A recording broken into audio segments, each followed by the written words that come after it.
ભરૂચ જિલ્લામાં સાર્વત્રિક વરસાદ વરસ્યો તો હવામાન વિભાગે આગાહી કરી છે તેજ પગલે વરસાદી માહોલ જોવા મળી રહ્યો છે। તો આ સાથે જ વરસાદની શરૂઆત થઈ છે, વિધિવત રીતે ચોમાસાનું આગમન થઈ ચૂક્યું છે।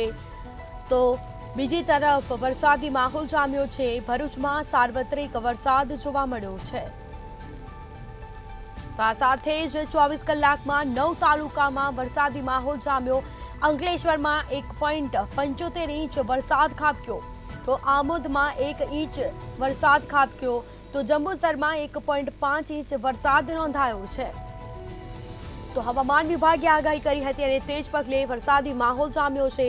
ઝઘડિયામાં 1.75 ઇંચ વરસાદ ખાબક્યો, તો નેત્રંગમાં 7.12 ઇંચ વરસાદ નોંધાયો છે। તો હવામાન વિભાગે આગાહી કરી હતી અને તેજ પગલે વરસાદી માહોલ જામ્યો છે।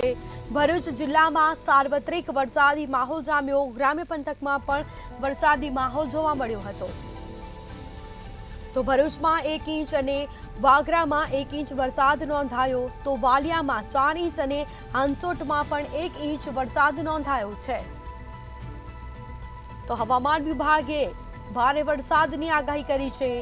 દક્ષિણ ગુજરાતમાં ભારે વરસાદની આગાહી વ્યક્ત કરવામાં આવી છે। આ સાથે ભરૂચ જિલ્લામાં સાર્વત્રિક વરસાદ જોવા મળ્યો। તો 24 કલાકમાં 9 તાલુકામાં વરસાદી માહોલ જામ્યો હતો।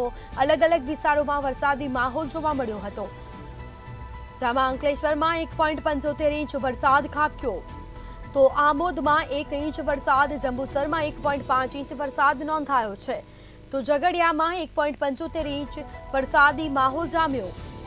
તો આ સાથે ભરૂચમાં 1 ઇંચ વરસાદ નોંધાયો, તો વાગરામાં 1 ઇંચ વરસાદ નોંધાયો છે, તો વાલિયામાં 4 ઇંચ વરસાદ નોંધાયો।